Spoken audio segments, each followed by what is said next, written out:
भारतीय सम्मेलन में विचार रखने का मौका दिया।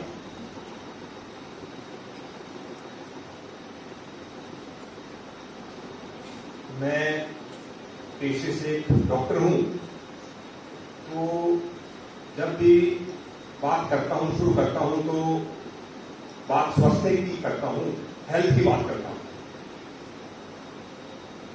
क्योंकि what should be the ultimate goal of your life. आपका अल्टीमेट गोल क्या होना चाहिए? वो हैप्पीनेस, खुशी। आपके बच्चों का, आपका, हर व्यक्ति का जीवन का जो अंतिम गोल है, मुझे लगता है कि वो खुशी होना चाहिए। और जब तक आप हेल्दी नहीं होंगे, तब तक आप खुश नहीं हो सकते।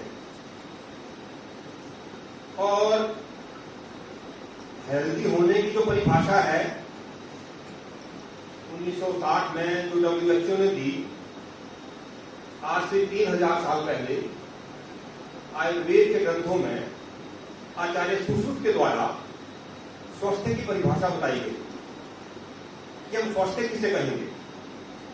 उस परिभाषा को बताने से पहले मैं USA के एक स्कूल का उदाहरण देना चाहूंगा कि 10वीं का एक बच्चा है, उसकी हाइट ठीक है, उसका वेट ठीक है, वो बच्चा जीवन में कभी बीमार नहीं हुआ, उसको कभी जुकाम नहीं हुआ, उसको कभी खांसी नहीं हुआ, वो पढ़ाई में बहुत अच्छा है,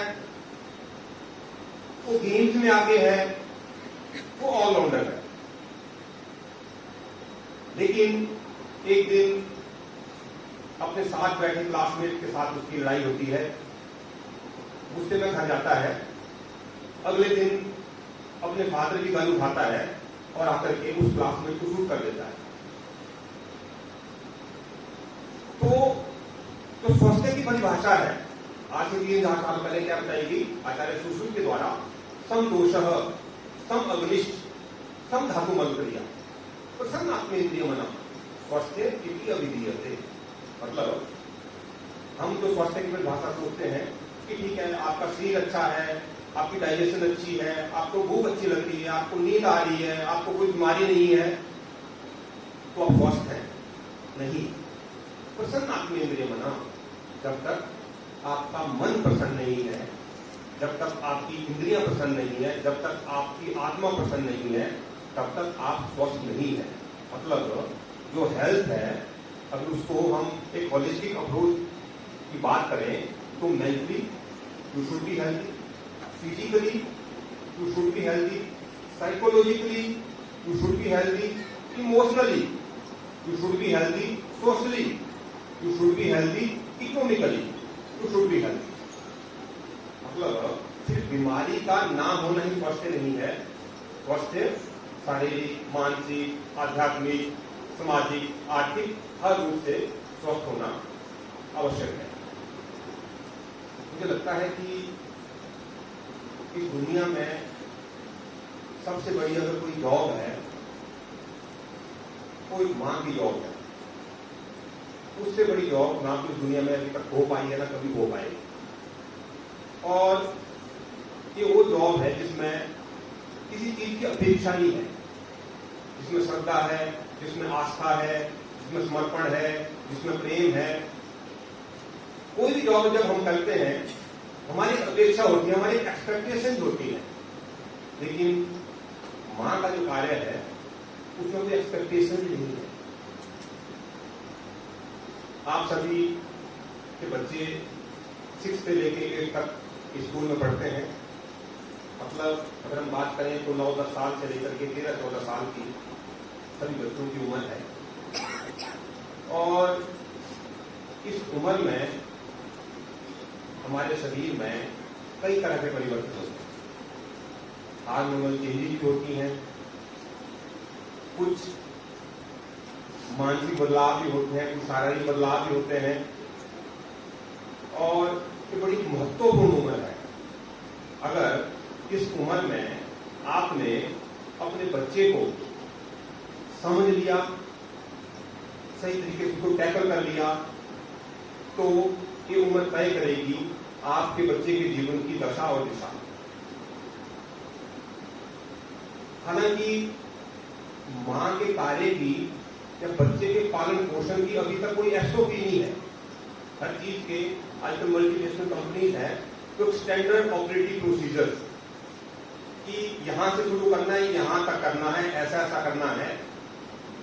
मां के कार्य की कोई एसओपी नहीं है। इसलिए माताओं को कुछ बताना कि आपने क्या करना है, मुझे लगता है कि सूरज को दीपक दिखाने के काबिल होगा। क्यों? क्योंकि हर एक बच्चा विशेष है, हर एक बच्चा अलग है, हर एक बच्चा खास है। और एक डॉक्टर से कंपैरेटिवली, एक टीचर के कंपैरेटिवली मां अपने बच्चे को अधिक अच्छी तरह से समझती है। लेकिन एक अच्छी जीवन शैली क्या होनी चाहिए? सुबह से लेकर के रात तक हमारा क्या खान पान होना चाहिए, हमारा क्या रहन सहन होना चाहिए, हमारी क्या एक्टिविटी होनी चाहिए कि हमारा बच्चा आने वाले समय में, जो मैं कंप्लीट हेल्थ की बात कर रहा हूं, अकेला हमने वो नौकरी लग जाए, उसके 98% मार्क्स आ जाए, वो टॉपर आ जाए, इतना मकसद नहीं है कि एक वो कंप्लीट हेल्थ, मतलब उसका अगर विकास हो, उसका समग्र विकास हो, जो कि शारीरिक भी हो, मानसिक भी हो, आध्यात्मिक भी हो, सामाजिक भी हो, और उसमें राष्ट्रीय भावना भी उत्पन्न हो, और परिवार के प्रति भी उसमें एक आस्था, अध्यापकों के प्रति उसमें श्रद्धा उत्पन्न हो। वैसे तो मैं आभार व्यक्त करता हूं स्कूल की मैनेजमेंट का, प्रिंसिपल सर का, कि उन्होंने ऐसे मातृ सम्मेलन का आयोजन किया। एक ऐसा विषय जो नॉर्मल स्कूल जिसको टच नहीं करते, और मुझे लगता है कि जिस विषय में मैं बोल रहा हूं उस विषय का जो रूट्स है, जो आधार है, जो होमवर्क है, वो स्कूल बहुत अच्छी तरह से कर रहा है। मैं एक बार एक आर्टिकल पढ़ रहा था, विजय नड्डा जी उत्तर भारत के जो विद्या भारती हैं, उन स्कूलों के वो प्रमुख हैं, उन्होंने उसमें लिखा था कि आपका वृद्धावस्था,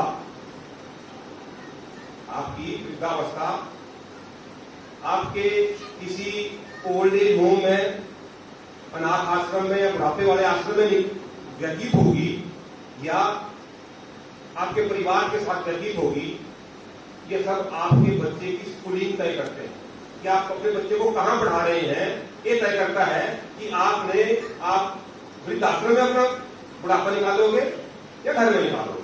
मतलब जो संस्कार है वो हमारी एजुकेशन का आधार है। मुझे लगता है आप जितनी माताएं यहाँ बैठी हैं, आप नाभा के middle class, upper middle class और हाई क्लासेस बन सकते हैं। और जब स्कूल को चूज करना होता है तो आपकी तरह हमारे मन में भी बहुत सारे असमंजस होते हैं, बहुत सारी शंकाएं होती हैं। मेरा बच्चा पहले सेंट पब्लिक स्कूल पटियाला में पढ़ता था, उसके बाद मेरा बच्चा स्कूल में पढ़ रहा है। जब वो फर्स्ट क्लास में था तो उस टाइम उसकी वहां पे 12,000 की किताबें आई थी। और आपको पता है कि आपका बच्चे अगर 6, 7, 8 में यहाँ पढ़ रहे हैं तो उनकी किताबों का क्या रेट है। मतलब जो सेवा स्कूल कर रहा है, जिस माध्यम से कर रहा है, जो संस्कार यहाँ पर मिल रहे हैं, जो शारीरिक मानसिक डेवलपमेंट स्कूल में हो रही है, वो किसी भी दूसरे स्कूल में नहीं है।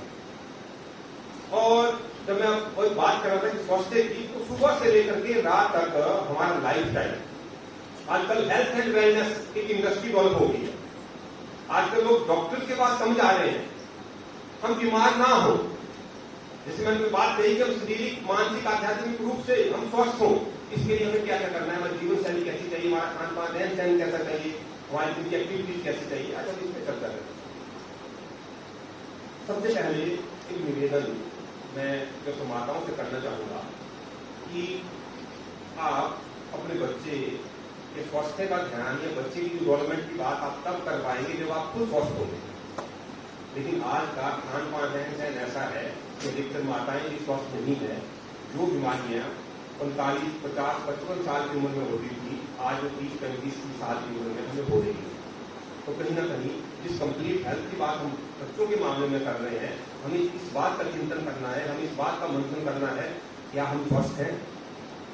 तो इसमें खान पान से संबंधित जो कुछ विषय हैं, देखिए कुछ नियम होना बड़े जरूरी है। जैसे हम स्कूल से नियम की एक्सपेक्टेशन करते हैं कि कितने बजे ये पीरियड है, कितने बजे आपका स्कूल लगता है, कितने बजे छुट्टी होती है, वैसे ही प्रकृति के कुछ नियम हैं और प्रकृति के नियम के हिसाब से जो चलता है वो स्वस्थ रहता है।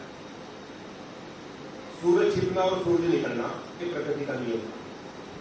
मैं पिछले 20 साल से आयुर्वेद के क्षेत्र में काम कर रहा हूं और भारत के 19 राज्यों और विश्व के 15 देशों के लगभग 1 लाख से अधिक मरीजों का मैं सफल इलाज कर चुका हूं। या दूसरे शब्दों में कहे कि मैं कहता हूं मैं कर चुका हूं, लेकिन मरीजों ने अपना इलाज खुद किया है। मतलब अगर आप डाइट और लाइफस्टाइल पर काम करते हैं तो आपको पूरी उम्र डॉक्टर के पास जाने की आवश्यकता नहीं होगी। कुछ नियम मैं आपको बताऊंगा प्रैक्टिकली जिनका आपने अनुसरण करना है। हो सकता है वो नियम आज आपके हिसाब से आपको टफ लगे, लेकिन 1 महीने, 2 महीने, 3 महीने, 4 महीने, 5 महीने बाद हमने उनका अनुसरण करने की कोशिश करनी है। सबसे बड़ा आज के समय में जो है सोने और उठने की बात बाद में है। सबसे पहले हम रात के खाने से बात शुरू करते हैं कि रात का खाना कब होना चाहिए। रात का खाना 7 बजे से पहले पहले आपका होना चाहिए। आपके बच्चों का, आपका, सबका, परिवार का। अगर आप आने वाले समय की बीमारियों से बचना चाहते हैं, अगर आप चाहते हैं कि आप एक बच्चा ऐसा पालन पोषण तो नहीं कर रहे हैं कि उसका 20 साल, 25-30 साल में बच्चा डायबिटिक हो रहा है, क्या आपके परिवार में कोई डायबिटिक या हाइपरटेंसिव तो नहीं है, क्या आपका वजन तो नहीं बढ़ रहा है, क्या आप में एलर्जी तो नहीं है, क्या आप में नींद की कोई समस्या तो नहीं है, अगर ये सारी दिक्कतें हैं तो रात का खाना पहले बुजुर्ग कहते थे सूरज छिपने से पहले, बुजुर्ग कहते हैं 7 बजे से पहले। सोने का समय 10 बजे से पहले। सुबह उठने का समय 6 बजे से पहले। अब 2 प्रकार का हमारा खाना रहता है कि दिन की कितनी बार खाना खाएं। और आजकल यूट्यूब, फेसबुक पे हेल्थ एंड वेलनेस की बहुत बात चली हुई है। हम लोग समझ नहीं पाते हैं क्या खाएं क्या नहीं खाएं। कोई दूध के पक्ष में बोल रहा है, कोई उसके एंटी बोल रहा है, कोई फ्रूट के पक्ष में बोल रहा है, कोई एंटी बोल रहा है, कोई वीट के पक्ष में बोल रहा है, कोई वीट नहीं खाओ, आप मिलेट में शिफ्ट हो जाओ। तो हर एक चीज अच्छी है, कोई भी चीज बुरी नहीं है। हाँ, शरीर के हिसाब से, मौसम के हिसाब से हमारा भारतीय जो किचन है बहुत वैज्ञानिक है और ऐसी वैज्ञानिकता कहीं नहीं है। उसका कारण है कि हमारा जो भारतीय जो ऋतु चर्या है, 6 ऋतु है, भारत में ही है। फॉरेन में तो ठंड होती है, थोड़ी सी गर्मी होती है, हमारी 6 ऋतुएं हैं और इन 6 ऋतुओं का पता लगता है। इसलिए हमारा खान पान, हमारा रहन सहन ऋतु अनुसार है, वो शरीर के अनुसार है, वो उम्र के अनुसार है। और मैं बात करूंगा बच्चों की।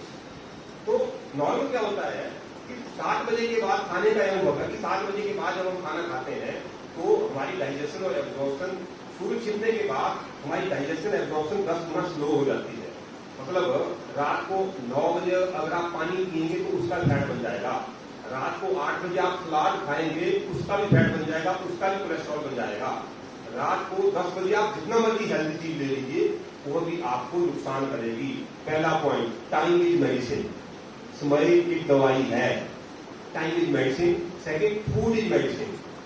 Third, happiness is medicine. Fourth, medicine is medicine. तो सबसे पहले आप क्या खाते हैं इस बात का महत्व नहीं है, आप कब खाते हैं इस बात का महत्व है। और अगर आप 6:30-7 बजे भूख लग गया, आपको कई बार चीज डे है, आप फास्ट फूड भी आपका बच्चा मान रहा है मेरे फास्ट फूड खाना है, अगर आप हफ्ते के 15 दिन के अगर आप इस टाइम हम उसको खिलाएंगे कोई दिक्कत नहीं आएगी। 7 बजे के बाद आपका किचन बंद हो जाना चाहिए। मुझे पता है कल से नहीं होगा, एक दिन में नहीं होगा, लेकिन अगर आपके मन में भाव होगा तो एक दिन जरूर हो जाएगा। और जिनका वजन बढ़ा हुआ है, अगर 6 महीने जिसको आपने सिस्टम को फॉलो कर लिया तो 6 महीने में आपका वजन 6 किलो तक कम हो जाएगा। और जिनका वजन कम है उनका बढ़ जाएगा, सेम प्रोसेस है। 7 बजे से पहले रात का डिनर आपने करना है, 9, साढ़े 9, 10 बजे तक आपने सोना है। सुबह उठने का क्या नियम है, देखिए सूरज निकलने से पहले, सूर्य उदय से पहले आपने उठना है। हालांकि सूरज का वर्णन है सूर्य उदय के 96 मिनट पहले, 1 घंटा पहले, तो पॉसिबल नहीं है। हाँ, ध्यान रखिए सूरज निकलने से पहले आपको उठना है। सूरज उठने के बाद, निकलने के बाद अगर आप उठेंगे तो सूरज आपकी सारी एनर्जी को खींच लेगा, और सूरज निकलने से पहले अगर आप उठेंगे तो सूरज की सारी ऊर्जा आप में चली जाएगी। आदित्य से नमस्कार आने दिने दिने सूर्य नमस्कार करते हैं। आयु प्रज्ञा बलम वीर तेजस किसान जाए, उनकी आयु बढ़ती है, बल बढ़ता है, वीर्य बढ़ता है। अब दूसरी बात आती है कि दूध की, ये बहुत एक सेंसिटिव विषय है, दूध कब पीना चाहिए, कितना पीना चाहिए। तो अगर दूध इज इक्विवेलेंट टू मीट, आप इस चीज को मानिए, दूध एक खाना है और दूध में 80% केजीन प्रोटीन है, रिच प्रोटीन है। रात को 8 बजे 8:30 बजे खाना खा करके 9 साढ़े 9 बजे दूध देना बहुत खतरनाक है। 7 बजे अगर आप खाना खा रहे हैं तो 9 साढ़े 9 बजे सोने से पहले दूध आपके लिए बहुत अच्छा है।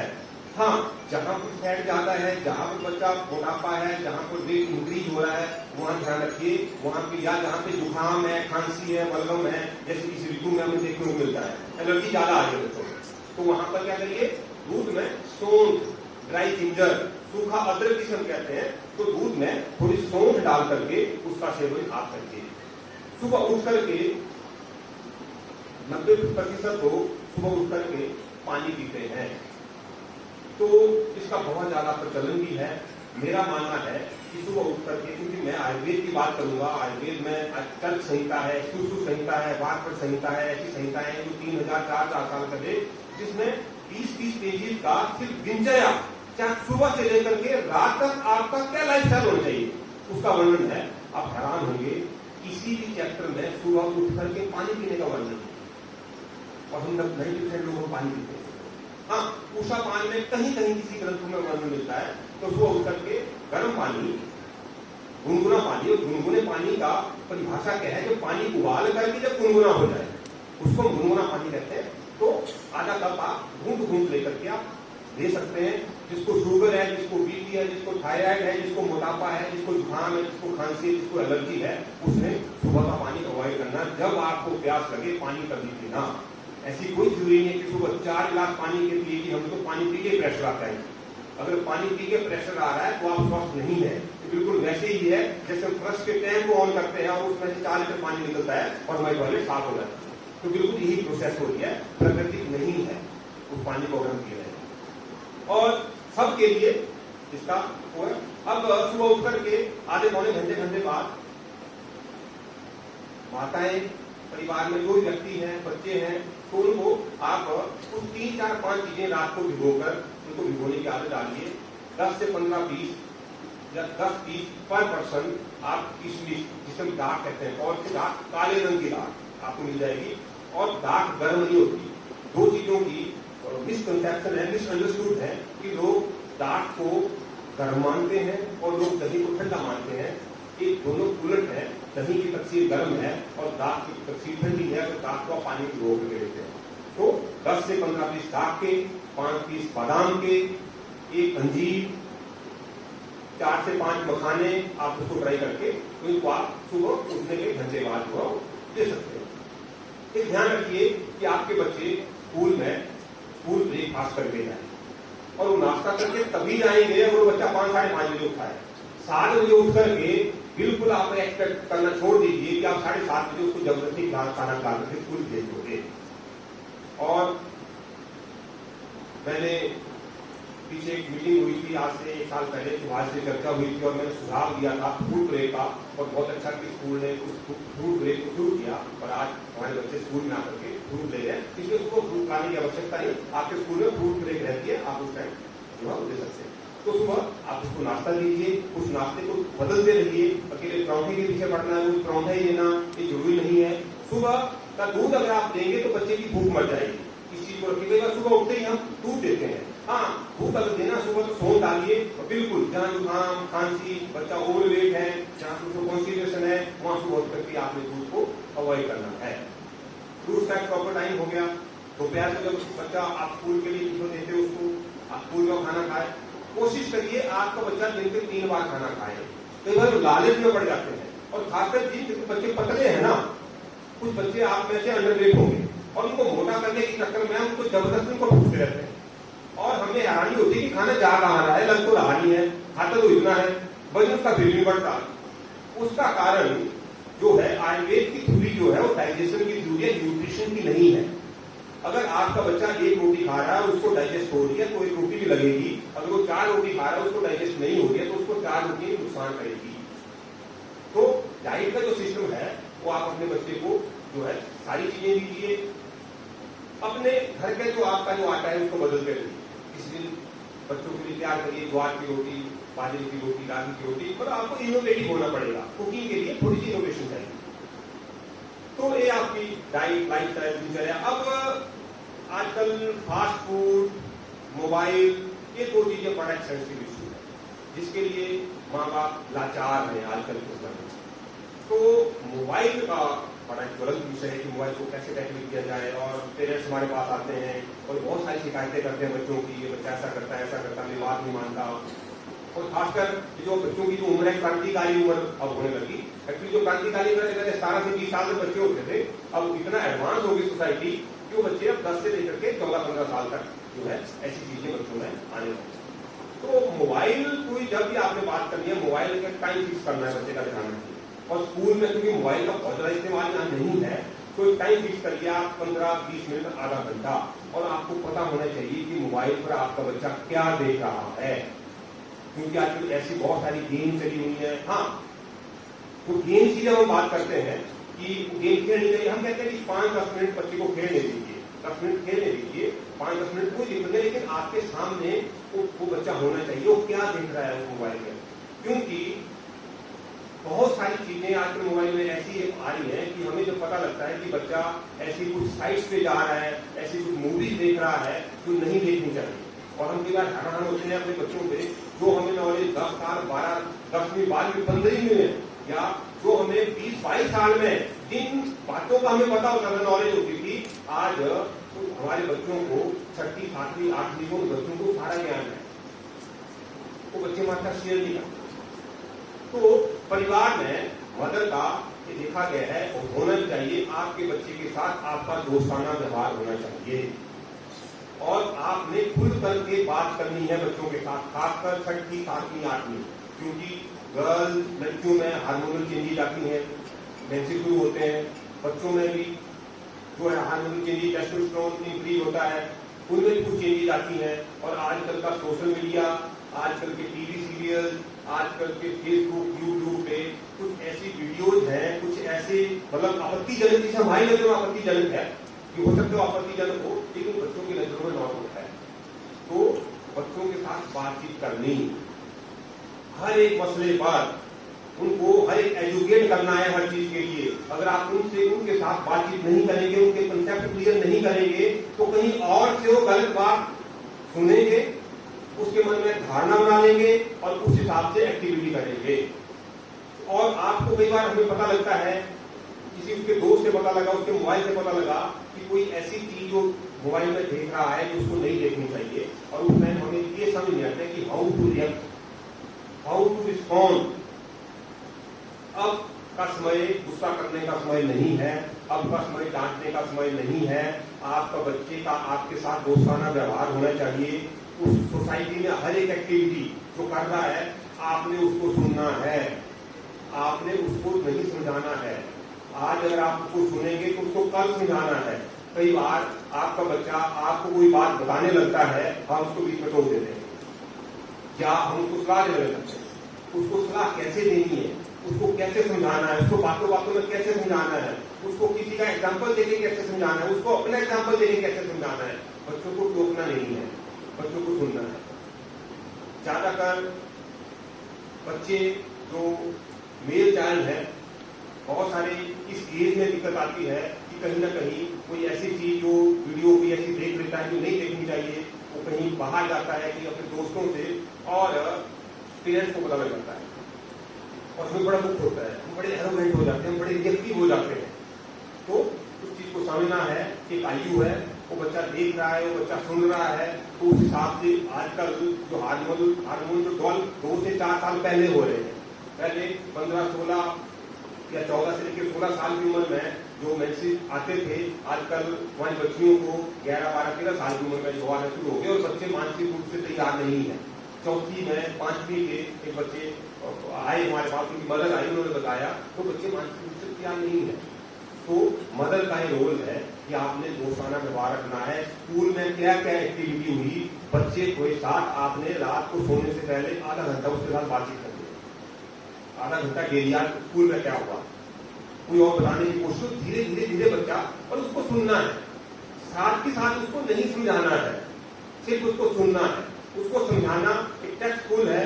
और उसको धीरे धीरे धीरे धीरे, अगर मेल चाइल्ड है तो उसको मेल के बारे में और फीमेल के बारे में उसको बताना है, फीमेल उसको मेल के बारे में बताना है, ताकि जो बातें वो समाज से सीखेगा। अगर आपको सही बात नहीं समझाओगे, अगर आपको सही एजुकेट नहीं दोगे, और हमें थोड़ा सा अपने, क्योंकि हमारे जो समाज है ना, मतलब क्योंकि हमारे जो पालन, एक जनरेशन गैप है, हमारा जो पालन पोषण हुआ तो किसी और तरीके से हुआ, उसमें बड़ी बंदिशें थी।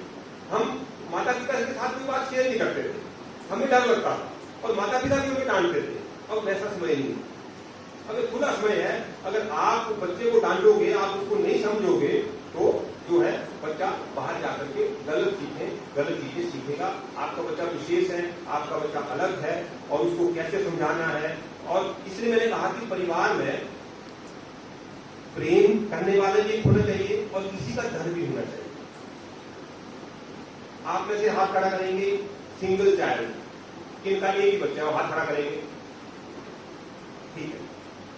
तो जहां पर सिंगल चाइल्ड है वहां पर, जिनके दो है हाथ खड़ा करेंगे।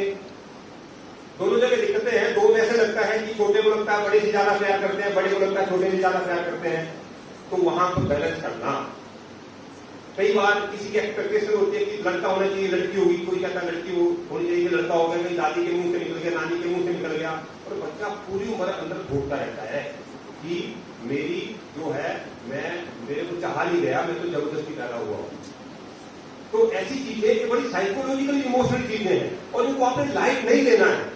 अगर छोटा बच्चा बड़े से चिढ़ रहा है, बड़ा बच्चा छोटे से चिढ़ रहा है, इनको लाइफ नहीं देना है, इनको बैलेंस करने की जरूरत हमें। और कभी भी एक बच्चे की साइड नहीं करनी है।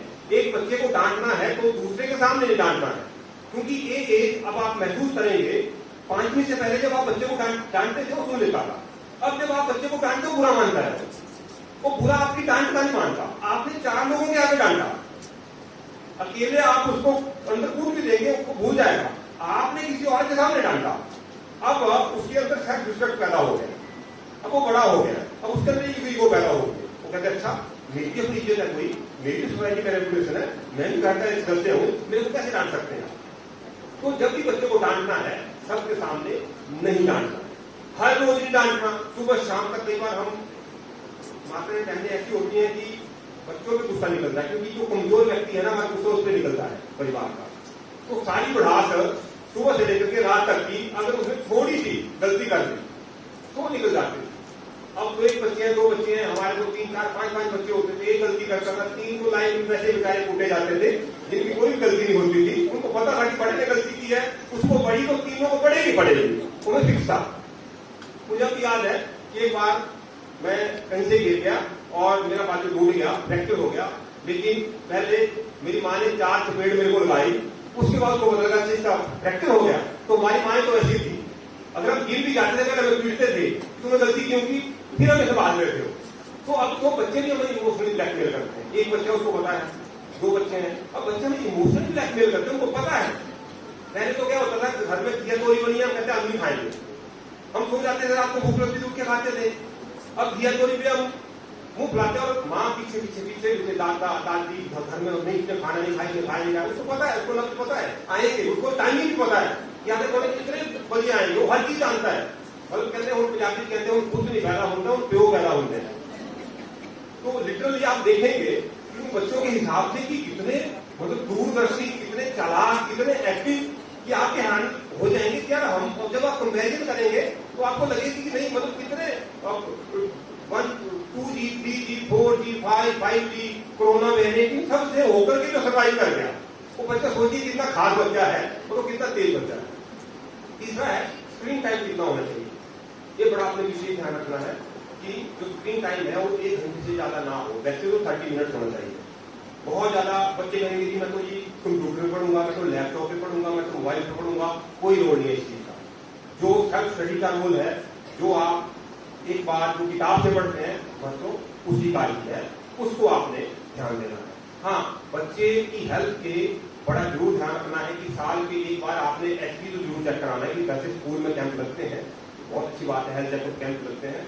और अगर फुल बॉडी प्रोफाइल भी विटामिन डी, विटामिन बी और देखा गया है कि 70 to 80% बच्चों में विटामिन डी और विटामिन बी12 की डेफिशिएंसी है।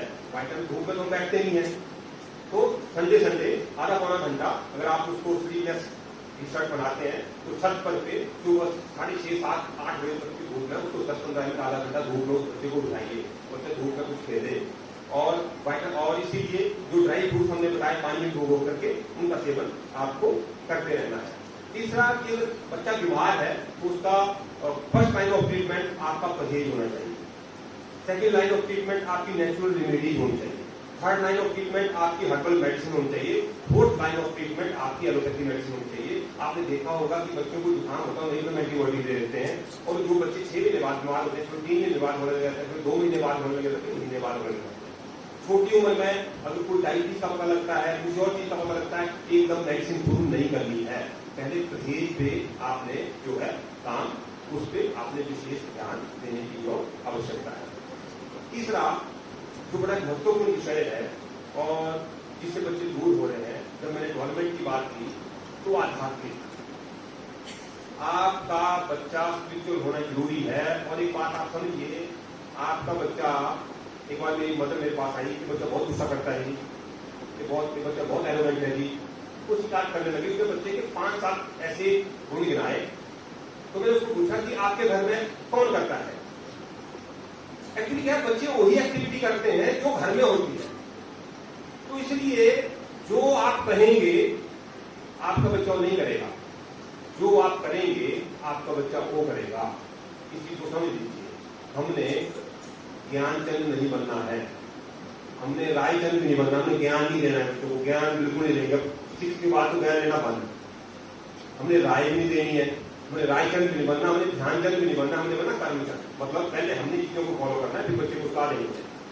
7 बजे आपका बच्चा तब खाना खाएगा जब आप रूटीन बनाएंगे कि आपका परिवार 7 बजे खाए, अदरवाइज बच्चा 7 बजे खाना नहीं खाएगा।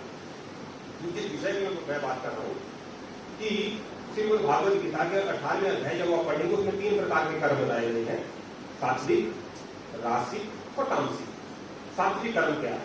सात्विक कर्म कोई भी कार्य जिसको करते हुए आपको मुश्किल हो, जिसको अपन कंफर्टेबल हो, तो वो 5 बजे उठना सात्विक कार्य है, मंदिर गुरुद्वारा साहब जाना सात्विक कार्य है, सूर्य छिपने से पहले खाना खाना सात्विक कार्य है, पेड़ पौधे लगाना सात्विक कार्य है, दान देना सात्विक कार्य है, योग प्राणायाम करना सात्विक कार्य है, भजन पाठ करना सात्विक कार्य है, माता पिता की सेवा करना, उनका आदर करना सात्विक कार्य है। तो उसको करते हुए, लेकिन उसका जो एंड प्रोडक्ट है वो बहुत अच्छा है। मतलब 5 बजे आपका बच्चा जबरदस्ती उठेगा, जब 2, 4, 5, 7, 10 दिन जब आप उसको उठाएंगे तो उसको खुशी मिलना शुरू हो जाएगी। ये सात्विक कार्य। राशि कार्य क्या है? जिसको करते हो तो आपको आनंद आए, लेकिन बाद में आप दुखी हो। कई बार हमें लगता है कि जो खुशी है, कई बार लगता है कि खुशी एक्सटर्नल है। जैसे तो किसी को गोलगप्पे बहुत पसंद है, आपने 2 गोलगप्पे खाए, आपको अच्छा लगा, 4 खाए और आनंद आया, 10 खाए और मजा आता है। मतलब आनंद की जो चरम सीमा थी वो 15 गोलगप्पों तक पहुंच गई। आपको अब तक ऐसा लगता था कि इन गोलगप्पों में आनंद था, लेकिन जैसे ही आपने 20 खाए आपको वॉमिटिंग आने लगी, और 30 आपने खाए आपको उल्टी हो। अगर आनंद गोलगप्पों में होता तो जैसे जैसे उन गोलगप्पों की क्वांटिटी बढ़नी चाहिए थी, आपकी हैप्पीनेस बढ़नी चाहिए थी, लेकिन वो हैप्पीनेस नहीं बढ़ी। मतलब हैप्पीनेस हमारे अंदर उस भाव में थी जिस भाव से हम गोलगप्पे ग्रहण कर लेते। वैसे ही राशि कार्य ऐसे ही होते हैं कि जिनको करते हुए आपको मजा आए, फास्ट फूड खाना, कोई एक्टिविटी करना। हम विवाह शादियों में चले जाते हैं, एक जगह से खाना शुरू करते हैं, 2 घंटों में क्या क्या खा लेते हैं, सुबह सारे मुश्किल में आ जाते हैं, हम किसका पेट खराब हो, किसी और दिक्कत आ गई। तो इसको करते हुए आपको खुशी मिले, लेकिन बाद में आपको उसके दुख उत्पन्न हो। यह राशि। तामसिक कार्य क्या है? तामसिक जितना भी जो नशा करते हैं वो सारे तामसिक कार्य। गेम खेलना मोबाइल को तामसिक कार्य है। सामाजिक तौर पे मान्यता प्राप्त नशे जो हमारे 2 घर में है, एक चाय और दूसरा मोबाइल। ये सामाजिक तौर पर मान्यता प्राप्त नशा है। अगर आप इतनी चाय पीते हैं तो आप उस चाय को कम कर लीजिए, क्योंकि चाय कैल्शियम और आयरन की डेफिशिएंसी करेगा। आप जितना बड़ी ताकत की चीजें ले लीजिए, चाय उनको एब्जॉर्ब होना नहीं उनको एब्जॉर्प्शन नहीं होने देगा उनको। तो जो चाहेगा, और जैसे मैंने कहा तामसी क्या है, अब जो व्यक्ति शराब पीता है, शराब पीते हुए मुश्किल में है, सुबह उठकर तो मुश्किल में है, लेकिन बीच में उसको भ्रम उत्पन्न होता है, इल्यूजन उत्पन्न होता है, तो उसको लगता है कि वो बहुत खुश है। तो आपके बच्चे की जो जर्नी होनी चाहिए वो सात्विक होनी चाहिए, और उसको आपने सात्विक कैसे बनाना है, एकदम सात्विक नहीं बनेगा। हर रोज मंदिर या गुरुद्वारा साहब जाने की आदत होनी चाहिए, हर रोज घर में पाठ भजन होना चाहिए, एक उसका एक नियम आपको बनाना पड़ेगा, उसके व्यवहार में आए, उसके स्वभाव में आए। क्योंकि जब योग की बात करते हैं ना, तो योग का मतलब सूर्य नमस्कार करना, सिर को हिलाना डुलाना, कर्तव्य करना योग नहीं है। भक्ति भी एक योग है। क्यों? भक्ति क्या है? Love, unconditional love, love without any expectation, love is surrender. समर्पण करना करता है भक्ति। कोरोना का जब समय आया तो सो कॉल्ड जो गल्फ कंट्रीज थी, यूएसए यूके, वहां से भविष्यवाणी की गई कि भारत में 10 से 12 करोड़ लोग मरेंगे, लेकिन कितने कम डेथ्स भारत में हुए। और वहां पर अगर आप यूएसए और यूके में देखेंगे, लोग बौड़े हो गए, पागल हो गए डर के मारे। कारण क्या था कि हम आध्यात्मिक रूप से मजबूत थे। हम कहते वाहिगुरु मत्था टेक बस कहीं देखा, हनुमान जी मैं नहीं सोच रहा हूं। मतलब कहीं ना कहीं आपकी नेगेटिविटी से आपको भक्ति जो है उसको सात्विक भाव उत्पन्न करती है। तो इसलिए देखिए, खाना जब आप बनाएंगे तो खाना है, लेकिन जब आपने इसको समर्पित कर दिया तो प्रसाद बन गया। अब गीत गा रहे हैं, जब ईश्वर को समर्पित कर दिया तो भजन हो गया। तो हर एक कार्य करते हुए ईश्वर को समर्पित करना और निष्काम भाव से कार्य करना। गीता के एक अध्याय में आता है कि सर्वधर्मान परित्यज्य मां शरणं गतः अहम त्वं सर्व पापेभ्यो भक्षिष्यामि, कि सभी धर्मों का त्याग करके मेरी शरण में आ जाओ। तो धर्म शब्द का यहाँ क्या आता है? धर्म का मतलब है निष्काम भाव से किया हुआ कर्म। हमने अपने कर्म को फल से नहीं जोड़ना है। आपका बच्चा पढ़ रहा है, आपने उसको कहना है कि 100% पढ़ाई पे कंसेंट्रेट करो, 100% दो, अपने रिजल्ट तुम्हारे हाथ में नहीं है। रिजल्ट के बारे में और रिजल्ट बारे में उसको कुछ कहना नहीं है। बेसिकली हमने उस जर्नी को एंजॉय करना है, जहां डेस्टिनेशन पे जब पहुंच उसको एंजॉय नहीं करना है। जो यात्रा है वो उसका आनंद लेना है। तो बच्चों की परवरिश आध्यात्मिक रूप से मजबूत। और मैं बड़ा इस स्कूल का धन्यवाद करता हूं कि यहाँ पर जो डेवलपमेंट है, जो हम समग्र विकास की बात करते हैं, यहाँ पर शुरुआत ही सुबह मंत्रों के साथ होती है, पाठ से होती है, भजन से होती है, और हर एक कार्य में मतलब यहाँ पर आध्यात्मिक जुड़ा हुआ है। तो वो घर में भी, क्योंकि अकेला स्कूल का कार्य नहीं है, आपके घर में भजन कीर्तन अगर आप डेली नहीं जा सकते हैं तो आप हफ्ते के एक बार उनको गुरुद्वारा साहब लेके जाइए, मंदिर लेके जाइए। और मैं एक और निवेदन करना चाहता हूँ कि घर में पाठ अच्छा है, लेकिन मंदिर में जाना बड़ा जरूरी है, क्योंकि मंदिर का भी एक औरा है। घर में हम लोग थोड़े से middle class, middle class, high class है, ठीक है, थोड़े फाइनेंशियली अच्छे, इसलिए घर में बड़े अच्छे मंदिर हमने बनाए हैं। लेकिन घर में मंदिर नहीं, वो पूजा स्थल है। मंदिर वहां है जहां पर प्राण प्रतिष्ठा हुई है। तो आपको गुरुद्वारा साहब मंदिर जरूर हफ्ते के एक बार जाना चाहिए, और हर रोज जाते हैं। उस एरिया का भी एक औरा है, वहां उसकी भी एक ऊर्जा है, जो घर में वो ऊर्जा आपको नहीं मिलेगी। तो आध्यात्मिक रूप से अगर आप की बच्चे की डेवलपमेंट हो रही है, तो जीवन में हर एक चीज को वो आराम से सहन कर लेगा। जब आप उसको ये बताएंगे कि तेरा काम सिर्फ कर्म करना है, फल तेरे हाथ में नहीं है। अगर हम पेड़ पौधे लगाते हैं, 10 आम के बूटे अगर हम लगा रहे हैं, 10 में से 5 सालों बाद 5 ही बचे, 8 सालों बाद सिर्फ 3 बूटों पे आम लगे, 2 में नहीं लगे। तो अब बूटे तो वही थे, हमने पानी दिया, फल हमारे हाथ में नहीं है। और दुखों का कारण क्या है? जब हम कर्म करते हैं फल के अनुसार। हम बच्चा पढ़ेगा, मैं 90% लेंगे, मैं 95% लेंगे, मैंने डॉक्टर आना है। जब इस भाव से बच्चा पढ़ेगा, उसमें स्ट्रेस, उसमें टेंशन, उसमें एंजाइटी हो जाएगी, और एक टाइम के बाद वो 9वीं 10वीं तक वो बच्चा थक जाएगा। एक बच्चा मैंने ऐसे भी डॉक्टर देखा जिसके मैट्रिक में 98% मार्क्स थे, और उसने +1 में कहता है मैंने 8 रखना है। माँ बाप को डॉक्टर बनाना चाहते थे, वो कहते कि मैं थक गया हूँ पढ़ पढ़ के, इससे ज्यादा नहीं तो पढ़ सकता, मेरी बस हो चुकी है। मतलब असली जो पढ़ाई 10वीं के बाद होनी है, हम उस बच्चे को इतना तो प्रेशर दे दिया, और खासकर जो मिडिल क्लास है, टीचर्स हैं, डॉक्टर्स हैं, उनकी एक्सपेक्टेशन बहुत होती है बच्चों से। मतलब सुबह से शाम तक उसकी ऐसी रेल बनाएंगे कि उसके लिए फिजिकल एक्टिविटी करने के लिए टाइम बचेगा ही नहीं। तो आपके बच्चे के लिए जैसे मैंने स्क्रीन टाइम कहा कि आधे घंटे से 1 घंटा होना चाहिए, आधे घंटे से 1 घंटे की फिजिकल एक्टिविटी होनी चाहिए। और एक ऐसी फिजिकल एक्टिविटी जो माताओं के लिए भी, बच्चों के लिए भी 15 मिनट अगर आप उसको करेंगे, और 15 मिनट की फिजिकल एक्टिविटी का बेनिफिट कितना होगा? 1 घंटे की सैर के बराबर। जितना आप साइकिलिंग में या रनिंग में या जितनी आप स्विमिंग में कैलोरीज बर्न करते हैं, उससे ज्यादा उस 15 मिनट की एक्टिविटी में हो जाएगी। और वह सूर्य नमस्कार, 10 से 12 आसनों का सूर्य नमस्कार जाता है, या स्कूल में समझाया जाता है, कराया जाता है। तो एटलीस्ट 15 मिनट का सूर्य नमस्कार आपका बच्चा डेली घर में करे। क्योंकि सूर्य नमस्कार से क्या होता है? आयु, प्रज्ञा, बलम, वीर्यम। आयु की वृद्धि होती है, प्रज्ञा, बुद्धि बढ़ती है, बल बढ़ता है और ताकत बढ़ती है। और सूर्य नमस्कार से बच्चे की हाइट बढ़ती है।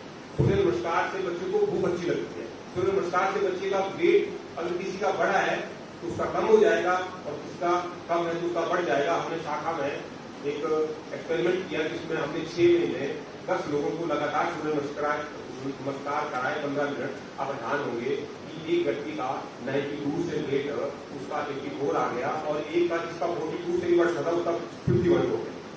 एक की आईसाइट कम हो गई। अकेले सूर्य नमस्कार में इतना चमत्कार है। तो 15 मिनट का सूर्य नमस्कार बच्चा करे, और कोई ना कोई एक्टिविटी, कोई ना कोई खेल जरूर रखे। सुबह स्कूल से आया, ट्यूशन भेज दिया, फिर पढ़ने लगे, फिर खाना खिला दिया, फिर तो सुला दिया। उसमें क्या होगा?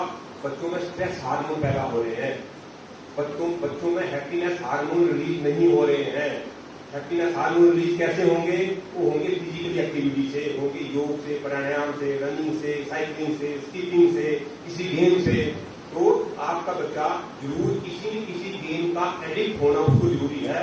नहीं तो वीडियो गेम का एडिक्ट हो जाएगा, नहीं तो फिर मोबाइल का एडिक्ट हो जाएगा, नहीं तो टीवी का एडिक्ट हो जाएगा, अगर आप उसको किसी फिजिकली गेम में उसको एडिक्ट नहीं बनाएंगे।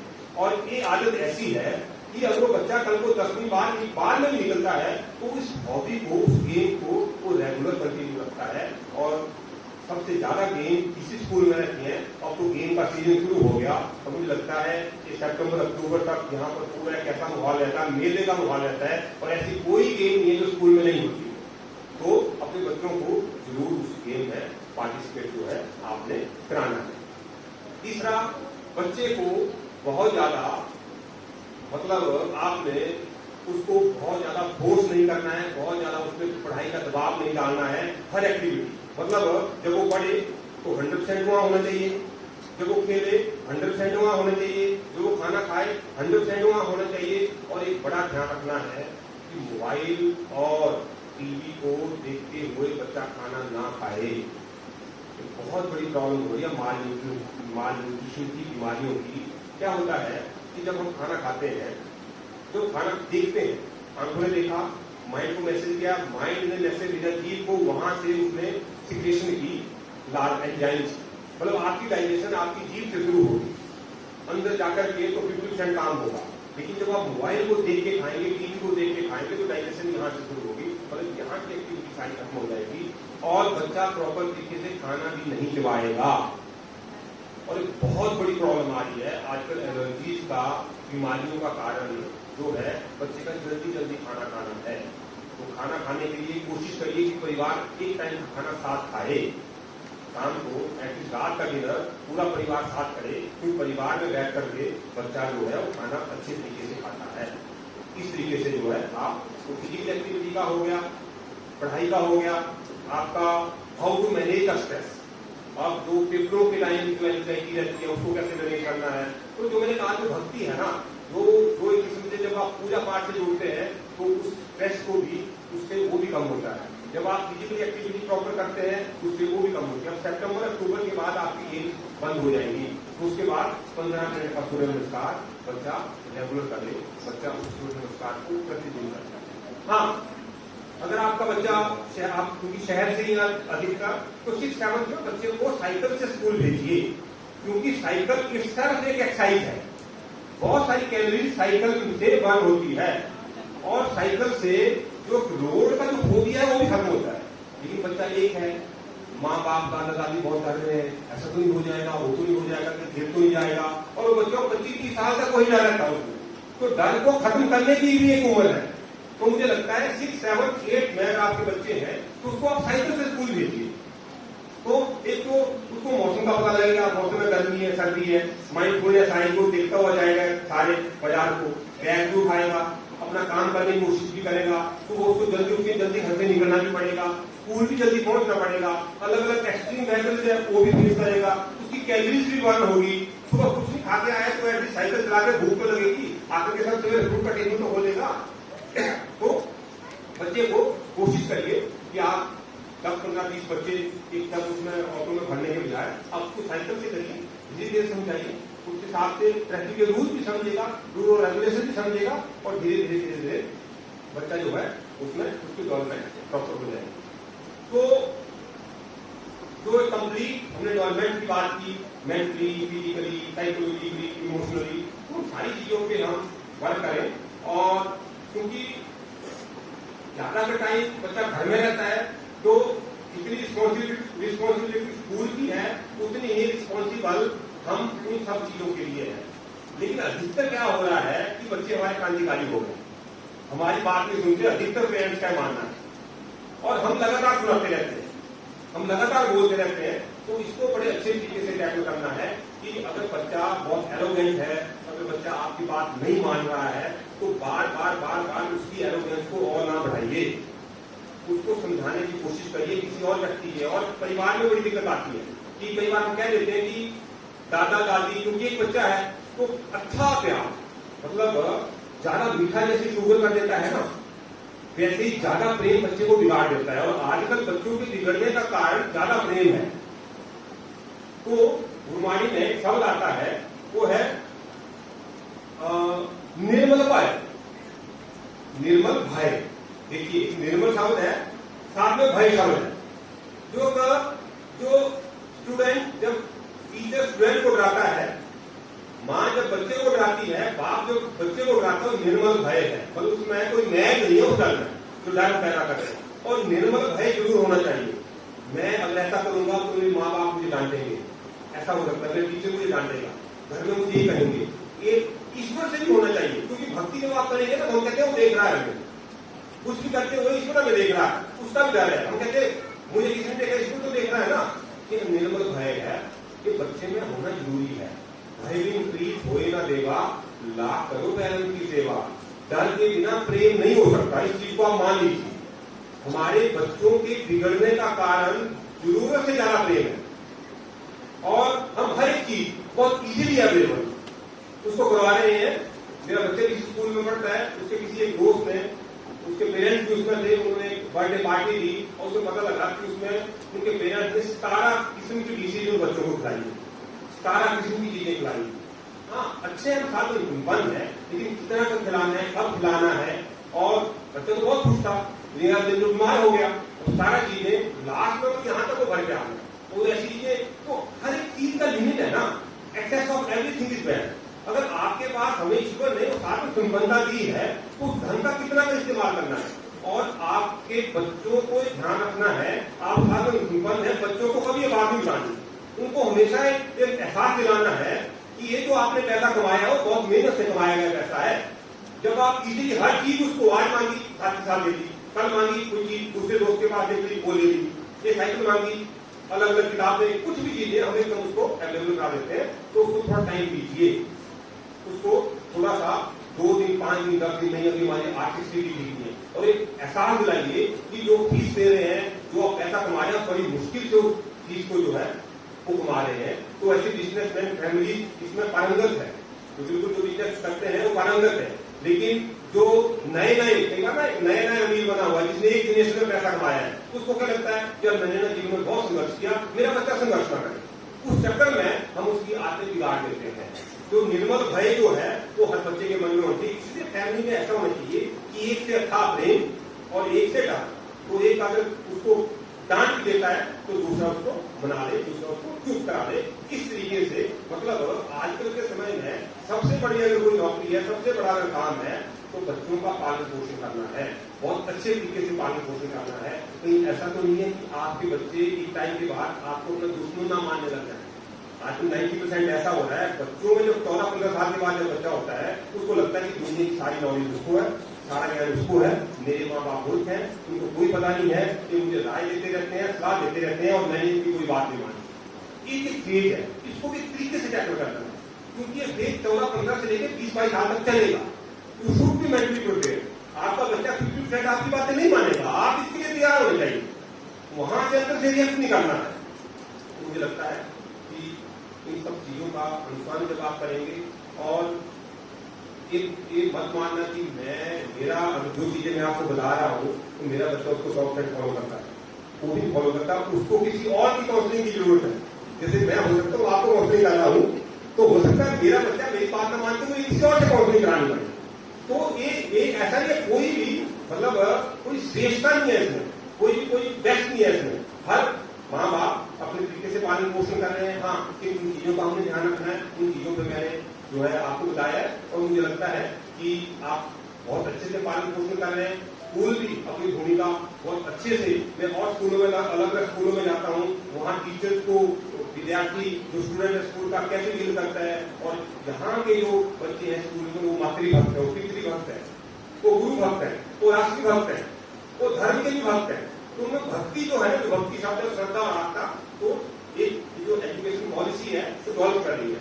और ये जो स्कूल है, जहाँ पेरेंट्स ऑफ स्कूल देख रहे हैं, अकेला स्कूल नहीं है, एक संस्था है विद्या भारती, जिसके ऑल ओवर इंडिया में 25,000 स्कूल चल रहे हैं। मतलब 25,000 स्कूलों के लिए एक पॉलिसी बनती है, उसका इम्प्लीमेंटेशन होता है। इसलिए ये स्कूल और स्कूलों से अलग है, क्योंकि यहाँ पे संस्कार है, यहाँ पे योग प्राणायाम है, यहाँ पर गेम्स है, यहाँ पर हर एक चीज आपको जड़ों से जोड़ के रखा जाता है। मैं आभार व्यक्त करता हूँ एक बार फिर से स्कूल की मैनेजमेंट का, प्रिंसिपल सर का, भारत सर का मैं नमन करता हूँ। यहाँ पर बैठी हुई मातृशक्ति को कि आप इतनी धूप में, वर्किंग डे में आप यहाँ पर आए और इतने अच्छे तरीके से आपने समय में पहुंच करके मेरे विचार सुने, और मैं बहुत बहुत धन्यवाद करता हूँ आप सबका।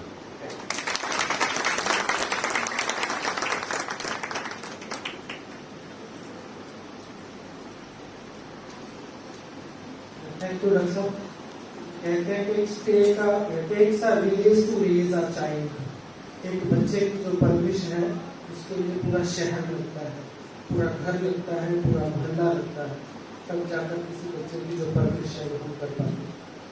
तो अभी डॉक्टर साहब ने बहुत विस्तार के साथ सभी जो पक्ष के उनको टच किया है, कोशिश की है कि अपने एक्सपीरियंस से कुछ बातें, हम सब बड़े हैं, सब जानते हैं, लेकिन जब मिल बैठ के दूसरे से शेयर करते हैं तो कुछ रिविजन हो जाती है, कुछ नया पर उसमें आ जाता है। तो अगर नेचुरली है, इनकी एक्सपर्टीज है मेडिकल फील्ड से, तो आपके अगर कोई प्रश्न हो किसी माता के, किसी पिता के, किसी भी पेरेंट के, तो आप ठीक है कुछ समय रखा है कि आप अपने प्रश्न पूछ सकते हो। तो please you can raise your hand, वो माइक आपके पास आ जाएगा। तो आपके कोई प्रश्न हो तो अक्सर जो उनका जो आंसर है उसको करना चाहिए।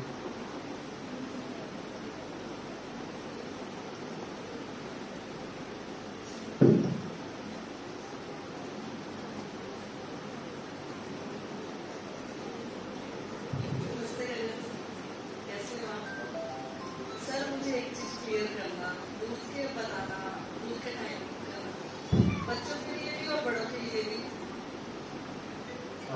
दूध का टाइम कब दूध देना? तो दूध के साथ देना है, कुछ नहीं देना, प्लस मीठा नमकीन देना है। बहुत अच्छा विषय है, ठीक है। हाँ, तो दूध का इन्होंने विषय दिया। देखिए, दूध जैसे मैंने पहले कहा कि एक इंडिपेंडेंट मील है। दूध में सारी ताकत है। बच्चा 6 महीने माँ के दूध पी रहता है, और ऐसी कुछ बीमारी है जिसमें हम मरीज को 3-3 महीने दूध पे रखते हैं। तो दूध एक पूरा मील है। तो दूध जब भी आपने लेना है, खाने से 2 घंटे पहले या 2 घंटे बाद लेना है। दूध के साथ कोई भी नमक वाली चीज आपने नहीं लेनी है।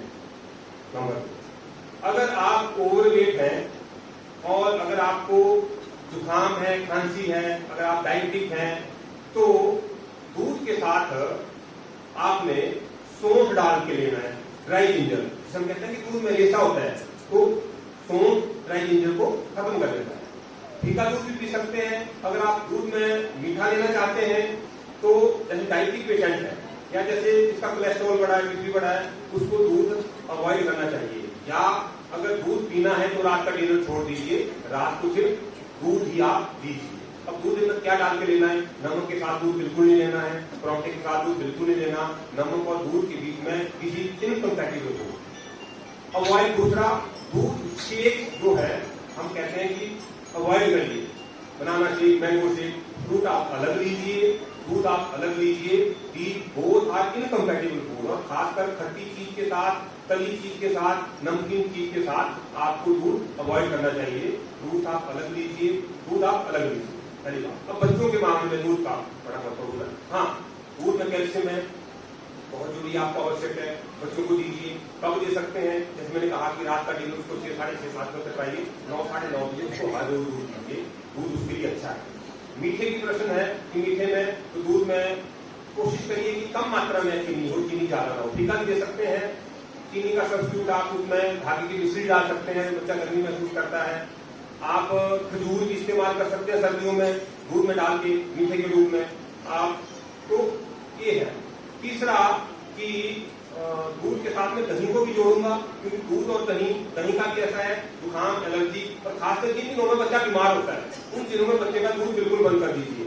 उसको जुकाम है, खांसी है, बुखार है, उसको लूज मोशन लगे हैं, उसको कॉन्स्टिपेशन है, बीमारी के टाइम में हमने दूध उसको बिल्कुल नहीं देना है। और बड़ों के लिए, माताओं के लिए भी 7 बजे अगर आप खाना खा रहे हैं, 9, साढ़े 9 बजे आप दूध पीजिए। प्रॉब्लम क्या है? दूध प्रॉब्लम कब कर रहा है? प्रॉब्लम कर रहा है कि हम 4 बार खाना खा के दूध पी रहे हैं, 8 बजे डिनर करके हम 9 बजे दूध पी रहे हैं, हम सुबह उठ करके शेक बना ले रहे हैं। सुबह का दूध बहुत अच्छा नहीं है, क्योंकि वो आपकी फिर भूख को खत्म करके आप फिर अच्छे से ब्रेकफास्ट नहीं कर पाओगे। देखा गया कि सुबह दूध पिला देते हैं बच्चे को, फिर कहते हैं जी बच्चे ने तो खाना नहीं खाया, क्योंकि दूध मन तक नहीं करता है, मतलब टफ टू डाइजेस्ट है। तो उसमें ज्यादा अच्छा है वो 2, 3 बजे, 3, 4 बजे दूध दे दीजिए आप उसको। 11, 12 बजे चलो स्कूल में, सुबह भी अगर आपने देना है तो उठने के 1 घंटे बाद। और दूध में सोन हल्की मात्रा में, लोग कहते हैं सोन गर्म होती है, कोई चीज गर्म या ठंडी नहीं होती, हर मात्रा में। अगर 1 चुटकी डालेंगे, 2 चुटकी डालेंगे तो मेडिसिन का काम करेगी, अगर 1 चम्मच डालेंगे तो गर्मी कर